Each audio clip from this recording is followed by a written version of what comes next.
Yo, what's good in the web? This is your man Q, aka the Geek, back again, and because it's Final Fantasy week, how could I not talk about Final Fantasy? So what I wanted to do, since it's Rebirth Day, how about we just talk about the top 7 Final Fantasies? So by no further ado, let me just jump right in. But before we do me a favor and hit that like button if you do like the content that you be seeing. And if you are so inclined, do me a favor and hit that subscribe button if you want to stay up to date with all things RPGs and all things geek. Final Fantasy XVI. And you know what? I was debating and going back and forth. To be honest with y'all, I really enjoyed Final Fantasy XVI. Matter of fact, and I was saying this while I was playing it, Final Fantasy XVI legit could have been one of the best Final Fantasies and skipped many of the Final Fantasies on this list. But you know what? It was one glaring situation that I couldn't stand. The lack of being able to control your party. The fact that my baby mama Jill is out here riding with me. I got my bro, I got my other bro, and the other bro, and I can't switch to them. And Square Enix only gave me the explanation was because Clyde is so superly handsome and superly strong that because he controls the other icons, I'm not going to be able to control the other party members. The game had amazing graphics. It had amazing character designs, and the sound is some of the best Final Fantasy sounds that I have heard in a long time. 16 is a combination of Game of Thrones meets Attack on Titans, and I felt that it was only a few little things that they probably should have shored up, which could have made it go higher on the list. But again, with the lack of no party, which is to me a staple of not only RPGs, but a staple of Final Fantasy VIII. So look, first of all, I'm gonna tell y'all something. Sometimes you can't argue with numbers. And Final Fantasy VIII by the sales is one of the most successful selling Final Fantasies. But not just Final Fantasies, but also RPGs in general. All functioning and drawing items aside, Final Fantasy VIII is one of the better games in the series, both story-wise and character-wise, as well as the graphic fidelity. I mean, seriously, I just look no further than the opening scene. That whole battle between Cypher and our POV hero Squall, which would, later give both of them those story scars. And then we find out later that in the cutscenes that this was only practice? I mean, listen, we talking about practice. Final Fantasy VIII followed the journey of Squall Lionheart, who attends a school of mercenaries called Garden. His goal, as well as his classmates, is to move up in rank and become a Seed and an elite military officer that gets deployed to missions. Seed, Garden, clever, clever, right? For real. A system like that dropped today with just a few tweaks. I think it could really work well. With the Romeo and Juliet backdrop, Squall and his fellow Seed classmates become wrapped up in conflicts of world government and sorceress takeovers. 8 was also the first game in the series to use real, and I mean real looking humans and proportioned bodies. I'd be remiss not to talk about quite possibly the best minigame in the series, in the franchise, and that's Triple Triad. It's nothing like the fate of the world and you get ready to go play Zell's mom to try to get Zell's card, or the hunt for the Renoa card. Final Fantasy VII, or quite possibly the best remake ever made. Well, legitimately. Not only did it take what we seen back in 1997 and retool, redo, and remake it into modern day graphics and sound. We had been thirsting and waiting and praying and hoping that we didn't see the promised land before it got dropped from that time, we seen a special scene where Cloud was walking down somewhere in Midgard. What was that, 2014 at E3? It took a whole other 6 years, and it felt like 2 consoles later for us finally to get it. And Final Fantasy VII, although it has its own downfalls with too many Western non-canonical quests, the ability to be able to see those things that we seen from way back in the day, relived, and expanded upon, hi Tifa, was a godsend not only for us but for gaming, and to be able to bring new people in. Not only did they just cut and dry make a remake, it's taking what the old one did but expanding on it by changing certain narratives and certain things and story beats. Final Fantasy Rebirth is dropping soon, like today. So even though we only got Midgard, like PS5 version of this one, we're gonna get more, and I can't wait to see what happens for Rebirth with this too. Final Fantasy IX. Final Fantasy IX is high on the list because, well, it has to be. With a stellar roster of characters, each with their own motives, backgrounds, and agendas. That sounds like every RPG, right? But no, not really. A lot of games don't have that. FF9 had a perfect way to blend the essence of what Final Fantasy is with just a hint of sci-fi that blends in like coffee does cream. Final Fantasy IX dropped in the summer of 2000 and still at the time was Squaresoft could do no wrong, and marked the final Final Fantasy on the PlayStation 1. Final Fantasy IX joins Zidane and his group of folks, they thieves, posing as a band, that are wrapped up in an intertwangling, capturing the princess. Final Fantasy IX is also the godfather of Final Fantasy, Hinabaru Sakagachi's favorite Final Fantasy, and I could see why.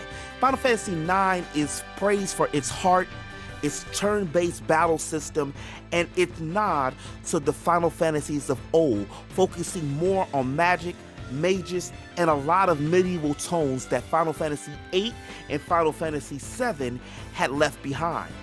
Final Fantasy IX also brought back summoning in a traditional way where it fit inside of the actual story, and although it did sprinkle a little bit of sci-fi elements into it, it stayed true to a lot of the roots, especially when it came to the crystals. Like many of its predecessors, Final Fantasy IX made you feel something. Pair that with the graphics, the sound, and that world map music. Amazing. Although their card game was no triple triad, it wasn't no triple triad at all. Final Fantasy IX was a great game, even with the whole trans situation. Final Fantasy VI, arguably the best Final Fantasy and the one that never seems to get mentioned when it comes to these remasters and remakes. I love to see a whole new generation experience what is Kefka the Clown. Dropping way back in the mid-90s, it wasn't until about the late 90s, early 2000s that us here in the US, we started to really realize that the number 3 we had was number 6 in Japan. Thanks, Japan. Yes, you figured we were dummies. To be fair, before RPGs, my game diet was NBA Jam, Sonic, and whatever Disney afternoon show kind of game.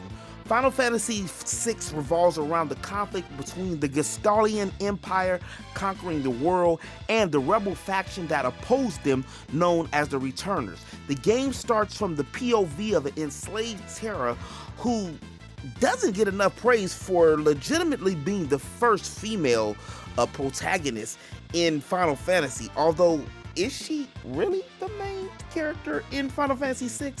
The Empire has just acquired some great power by experimenting on these captured creatures known as espers, these magical beasts of legend. And with this new plan, of course, they want to take over the world. Final Fantasy VI boasts some of the greatest characters and Final Fantasy moments in the franchise. The Opera House, Sabin suplexing a train, and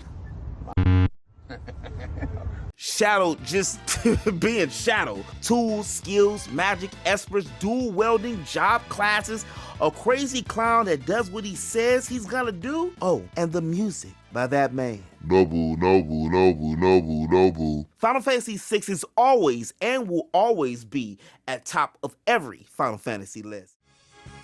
I suggest Final Fantasy X even over 7, and then probably the remake. To all newcomers to the Final Fantasy series, 10 brought back the turn-based battle system with a twist, allowing you to be able to switch characters in battle, and not just switch them in battle, but you can actually see them running off screen. Titus, the star blitzball player of the Xanark and Aves, always seemed to catch a lot of flack for being this whiny kid with daddy issues, but seriously, what Final Fantasy character didn't have some kind of parental problems? Not only that, but his persona was refreshing, especially after just dealing with the broody, moody dispositions of Cloud and Squall, and then the overly animated persona of Zidane. Also, I love the love story between him and Yuna. This game has some of the biggest Final Fantasy moments as well. To this day!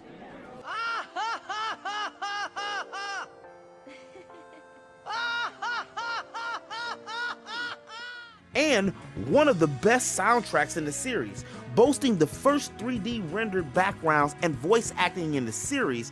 And y'all think I'm crazy, but Blitzball is the best minigame in the entire Final Fantasy series. I played more Blitzball than I got hours in certain other games. And if you want to get Wakka's limits, you pretty much got to do the same thing too. Pair that with one of the better storylines, multi-layered characters, not Kamari. Sorry, Kamari, but you're not who I thought you was gonna be. Seriously, what's up with these blue magic characters? Quina and Quistis, and I like Quistis, but all the blue magic characters just, what? And don't even get me started on the sphere grid. Let's just say the sphere grid is kind of like One Piece. You don't just finish One Piece. It was so hard not to put FFT on the list. I mean, I love the game, over 100 hours in the game, and the difficulty ain't no joke. FFO, or FF14, if you will, is not only the #1 selling Final Fantasy game, it's one of the biggest MMOs in the world. Basically Star Wars, but not in space. Final Fantasy XII arguably not only had the best battle system, but the best world, built on airships, and we never got to fly it. Final Fantasy VII. Are y'all surprised? How could it not be Final Fantasy VII? Final Fantasy VII started the whole JRPG/RPG movement in the late 1990s, not to mention ushering in the spiky hair revolution. Yeah, there was some RPGs before Final Fantasy VII. There was 6 other Final Fantasies before this one. People still feel to this day, and to this day, are better than Final Fantasy VII. Enter Cloud Strife, the silent but not really silent protagonist turned mercenary turned eco-terrorist after being reunited with Tifa, his childhood crush. Throw in a tyrannical silver-haired villain with 101 different forms, a love triangle, and arguably the biggest video game moment of all time in Aerith's death, and you got, well, like it says on the back of the cover of the original PS1 game, quite possibly the greatest game ever made. I know now that, especially for lots of folks that weren't there at the time when the game dropped, or you wasn't fully conscious when the game dropped, that it could look like it's overrated, but when Final Fantasy VII dropped, there wasn't anything else on the market like it. Final Fantasy VII was one of the first games to use FMV or full motion videos in their cutscenes, along with, there goes that man again, Nobu Umatsu soundtrack that still holds up till this day. Characters check, story check, sound check, badass villain, and a ton of mini games, and an open 3D world type map. No wonder the game still has like 10 sub games floating around in the same universe. But interweb, let me know. Did I get anything on the list right? What are your favorite Final Fantasies? Do you agree with my list? Let me know in the comment section below. And if you did like this video, do me a favor and hit that like button. It really helps out the channel a lot. It lets YouTube know you like the content that you see, so that way they can push it in front of other people. And if you want to stay up to date with all things RPGs and all things geek, make sure you hit that subscribe button. I make geekly content here pretty much every day. And don't forget to check out the archives, 5 p.m. PST every Saturday to midnight. 7 hours of full, unadulterated role play. And as always in the web, remember to eat, geek, sleep, repeat. I'll holler at you on the next one. Peace.